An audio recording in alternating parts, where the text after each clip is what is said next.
एक गांव में दो दोस्त रहते थे। एक का नाम मोदी और दूसरे का नाम सोदी था। दोनों में बहुत ही गहरी मित्रता थी। मोदी बहुत ही धार्मिक व्यक्ति था। वह हमेशा भगवान की भक्ति में लीन रहता था, जबकि सोदी बहुत ज्यादा मेहनती था। एक बार दोनों ने 2 बीघा जमीन लेकर उसमें फसल उगाने के बारे में सोचा, जिसके बाद वह एक अच्छा सा घर बनाना चाहते थे। इसके बाद दोनों दोस्तों ने खेत खरीद लिया।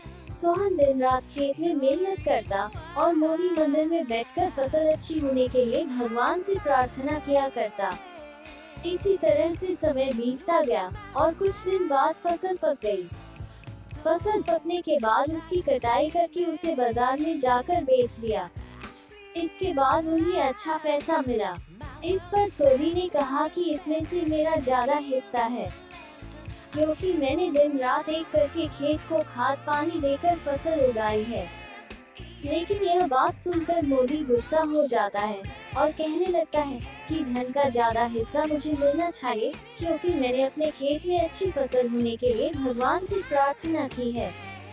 और जब तक भगवान की मर्जी ना हो तब तक कोई भी कुछ नहीं कर सकता है। दोनों इसी बात को लेकर लड़ने लगे। अब यह बात गांव के मुखिया तक पहुंच गई। गांव के मुखिया ने सारी बात सुनने के बाद एक फैसला किया। मुखिया ने दोनों दोस्तों को चावलों की एक एक बोरी दी, जिसमें चावलों के बीच छोटे छोटे कंकड़ मिले हुए थे। मुखिया ने कहा, इस चावलों की बोरी को घर ले जाओ और इसमें से सुबह तक चावल और कंकड़ अलग अलग करके लेकर आओ। फिर मैं सुबह फैसला करूंगा कि फसल का ज्यादा धन किसको मिलना चाहिए। दोनों अपनी अपनी चावलों की बोरी लेकर घर चले गए। सोदी अपने चावलों की बोरी को खोलकर उसमें से कंकड़ अलग अलग करने में लगा गया। मोदी अपनी चावलों की बोरी को लेकर मंदिर में चला गया और भगवान से चावलों से कंकड़ को अलग करने के लिए प्रार्थना करने लगा। बोले ही भगवान, मेरे चावलों से कंकड़ अलग कर दो। दोनों अगली सुबह मुखिया के पास पहुँचे।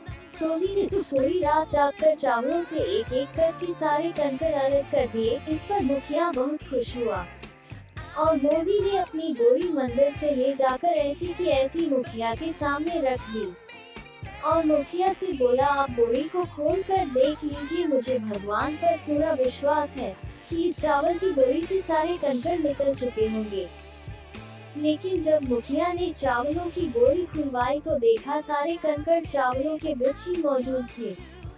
मुखिया ने मोदी को समझाते हुए कहा कि भगवान ही हमारी मदद जब ही करते जब हम अपनी तरफ से मेहनत करते हैं। यह बात समझाते हुए मुखिया ने फसल का ज्यादा धन सोदी को दे दिया। इसके बाद से मोदी भी सोदी के साथ खेत में मन लगाकर मेहनत करने लगा।